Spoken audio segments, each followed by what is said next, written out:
Imagine, there will be these people on the Day of Judgment when they will be given their books. Their books are mentioning everything. And they will still say, no, Allah didn't do it. You know the students, you get those students, you see them with the eye. No, I didn't do it. No, I didn't do it. So even on that day in front of Allah, there will be those group of people who will say, Allah, I didn't do it. Allah will say, yeah. Allah will say, okay, it's going to be like a court. Imagine this. In your court, you bring one witness, then you bring another witness, and you bring the next witness. So Allah will say, okay, I'm going to bring a witness. So the narration mentions, they will think, who is this witness? Because when I did these things, there was nobody there. So maybe they chose those things. Okay, who is this witness?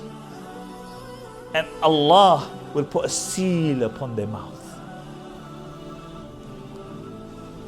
Al-yawma nakhtamu ala afwahihim. Allah says, Allah will put a seal upon their mouth. And this is their witness.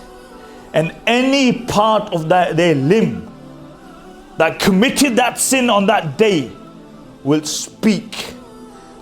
In a narration, the Messenger of Allah said, the first thing that will speak on that day is your left thigh.